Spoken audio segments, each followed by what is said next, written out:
Welcome है are के study channel में। आज हम क्लास 12th की जो पद्यांश का जो फर्स्ट चैप्टर है पवन दूतिका में से मोस्ट इम्पॉर्टेंट पद्यांश करने वाले हैं। इसमें मैं आपको टोटल 3 पद्यांश बताऊंगा जो कि 2024 की आपका हिंदी में जो प्रश्न पत्र में आपका जो भी पद्यांश आएगा उनमें से इन तीनों में से कोई एक पद्यांश आपको ज़रूर देखने को मिलेगा। तो स्टार्ट करते हैं हम पद्यांश। तो ये आपका बहुत मोस्ट इम्पॉर्टेंट पद्यांश है। चौथा आप देख लीजिए, लज्जाशील पथिक महिलाएं जो कहीं दृष्टि आए, होने देना विकृत वसना, तो ना तू सुंदरी को, जो थोड़ी भी श्रमित वह हो, गोद में लेना श्रांति खोना को। तो ये आपका क्या आएगा, आपका पद्यांश ऐसे आएगा। नेक्स्ट है दूसरा देखना, ये आप पूरा पढ़ लेना, ठीक है।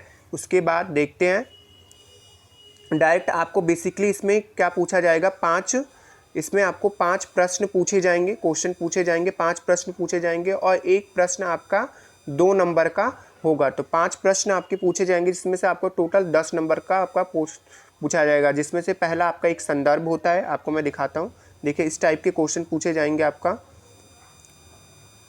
इस टाइप का 5 क्वेश्चन पूछे जाएंगे और इस पहला आपका संदर्भ होता है।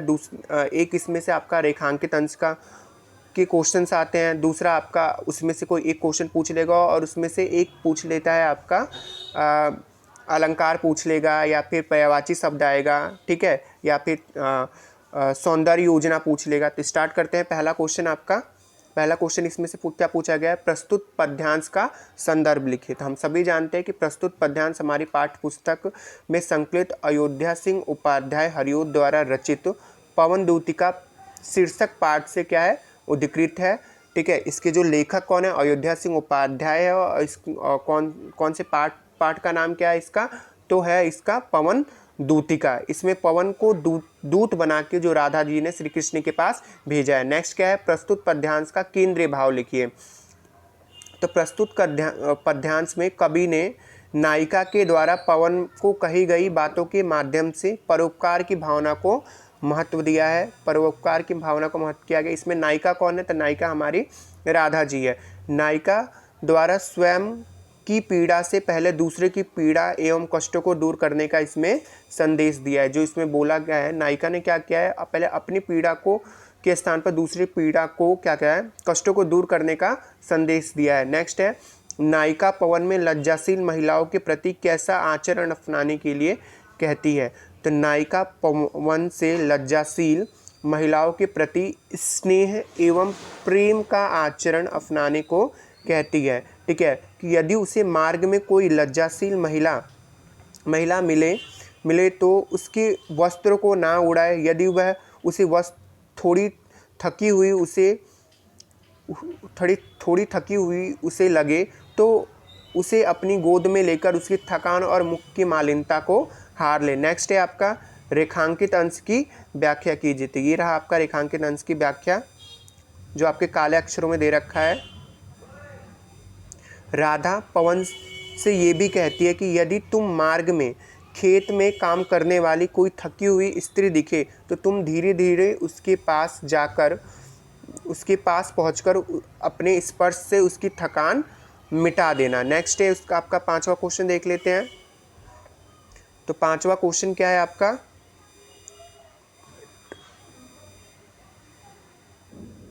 पांचवा क्वेश्चन है आपका, प्रस्तुत पद्यांश में शिल्प सौंदर्य का संक्षिप्त में वर्णन कीजिए। तो प्रस्तुत पद्यांश में कवि ने तत्सम युक्त खड़ी बोली का प्रयोग किया है। प्रबंध शैली में नायिका की वियोग अवस्था का वर्णन किया गया है। इसमें अलंकार किसका, रूपक अलंकार का प्रयोग किया गया है। मानवीकरण अलंकार का प्रयोग करके गद्यांश में पद्यांश को भाव सौंदर्य में वृद्धि कर दी गई है। नेक्स्ट देखते हैं आपका क्या है पद्यांश। तो नेक्स्ट है आपका पद्यांश, ये आप देख लीजिए। बैठी खिन्ना यक दिवस से गेह में धी अकेली, आके आंसू दृगल युग में धरा को भिगोते, ठीक है। तो ये आपका पद्यांश, इसको आप पूरी तरह से पढ़ लीजिए। हम डायरेक्ट क्वेश्चन पर चलते हैं। तो ये रहा आपका क्वेश्चन। तो पहला क्वेश्चन आपका हमेशा संदर्भी पूछा जाएगा। तो प्रस्तुत पद्यांश हमारी क्या है, पाठ्य पुस्तक के जो राइटर हैं वो कौन है, अयोध्या सिंह उपाध्याय हरिओद, और किसके द्वारा कौन से पार्ट से लिया गया है? तो पवन दूतिका नामक पार्ट से लिया गया। आप इस तरीके से भी लिख सकते हो। नेक्स्ट है आपका क्या है? रेखांकित अंश की व्याख्या कीजिए। तो ये रहा आपका रेखांकित अंश की व्याख्या जो आपके ब्लैक कलर में दिया गया है।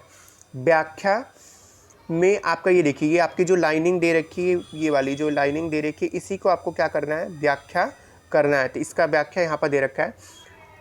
कवि कहता है कि एक दिन जब राधा उदास खिन्न मन के साथ घर में अकेली बैठी थी और उसकी दोनों आंखों में आंसू बहकर जमीन पर गिर रहे थे। ठीक है, गिर रहे थे। नेक्स्ट देख लेते, तीसरा क्या है आपका?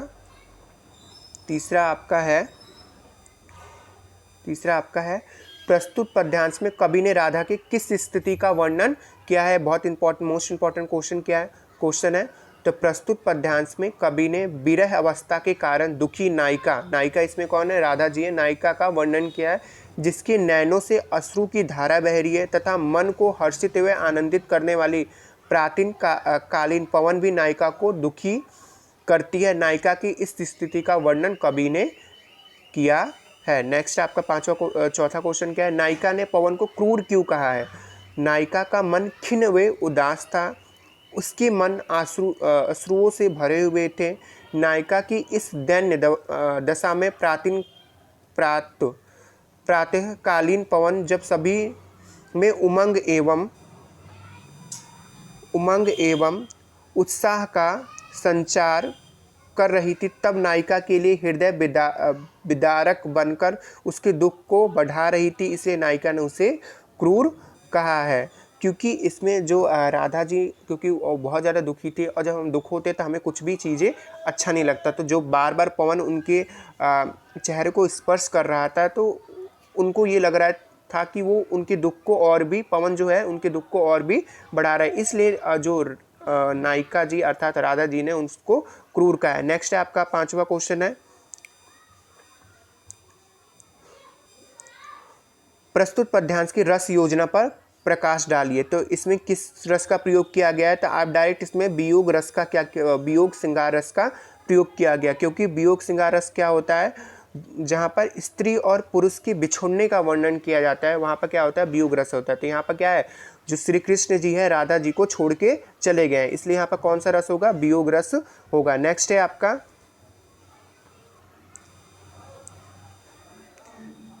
आपका आप देख लीजिए, मेरे प्यारे नौ जलद से कंज से नेत्र वाले, जाके आए ना मधुबन से और ना भेजा संदेशा, ज्यों ही मेरा भवन तुझ अल्प आगे बढ़ेगी, शोभावली सुखद कितनी मंजू कुंजे मिलेंगे। तो ये आपका क्या है? आपका रेखांकित अंश है, इसी की आपको व्याख्या करनी होगी, इसलिए मैंने पढ़ लिया। ये आपका वेरी इंपॉर्टेंट है। ये 2022 और 2020 में आ चुका है। तो देखते हैं नेक्स्ट इसके क्वेश्चन पर चलते हैं।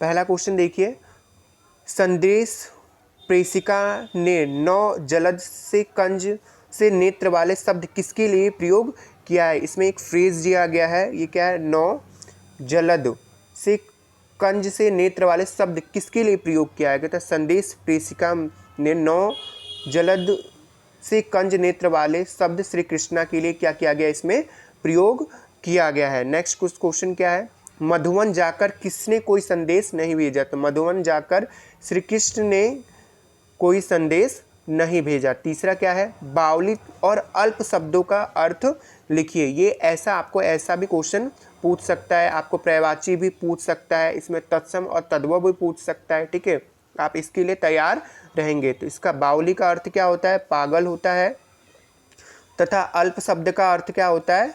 थोड़ा होता है। नेक्स्ट क्वेश्चन क्या है आपका? नेक्स्ट है आपका चौथा, रेखांकित अंशों की व्याख्या कीजिए। तो इसमें राधा पवन से रास्ते में आने वाले विभिन्न प्राकृतिक सौंदर्य से सचेत रहने के लिए कहते हुए आगे कहती है कि मेरे घर से कुछ ही दूर जाने के बाद तुम्हें अत्यंत मनोहारी और सुख प्रदान करने वाली कुंजें मिलेंगी। कुंजों का मतलब क्या है? बाग बगीचे मिलेंगे। नेक्स्ट है आपका पांचवा क्वेश्चन क्या है, उपयुक्त पद्यांश का शीर्षक और कवि का नाम लिखिए। तो जैसा है, प्रस्तुत पद्यांश हमारी पद्यांश का शीर्षक क्या है आपका, पवन दूतिका है, और इसकी तथा कवि का नाम क्या है, अयोध्या सिंह उपाध्याय हरियोध। उपाध्याय इनका नाम है, और उनका उपनाम क्या है, हरियोध से इनको जाना जाता है। ठीक है, अगर मेरी वीडियो आपको पसंद आती है तो लाइक कीजिए, सब्सक्राइब कीजिए और शेयर कीजिए। Thanks for watching.